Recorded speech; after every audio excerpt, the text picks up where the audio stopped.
Ni taarifa kwa umma kwa maana kwamba TAKUKURU Geita yawafikisha mahakamani wabunge na madiwani majimbo ya Chato Kaskazini na Chato Kusini. Ndugu wanahabari,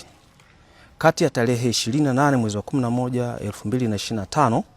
na tarehe 30 mwezi wa 11 2025, TAKUKURU mkoa wa Geita ilipokea taarifa za uwepo wa vitendo vya rushwa vilivyoshukiwa kuwa ni vya rushwa vilivyofanywa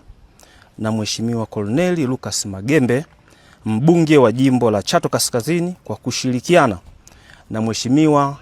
Frank Leonard Francis aliyekuwa diwani mteule wa kata ya Mganza.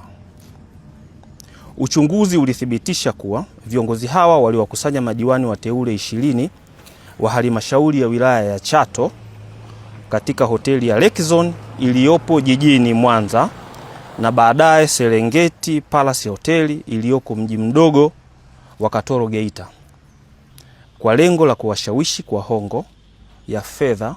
chakula na malazi madiwani hao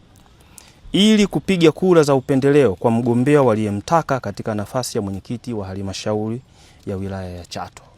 Katika taarifa nyingine, ilidaiwa kwamba Mheshimiwa Pasco Lucas Rutandula, mbunge wa jimbo la Chato Kusini, kwa kushirikiana na ndugu Bartholomeo Christian Manunga aliyekuwa diwani mteule wa kata ya Bongera na Mheshimiwa Josephat Elias Manyenye aliyekuwa diwani mteule kata ya Bwera, katika kuwania nafasi ya mwenyekiti wa halmashauri ya wilaya ya Chato, walituhumiwa kujenga ushawishi wenye vitendo vya rushwa kwa diwani mteule wa kata ya Muungano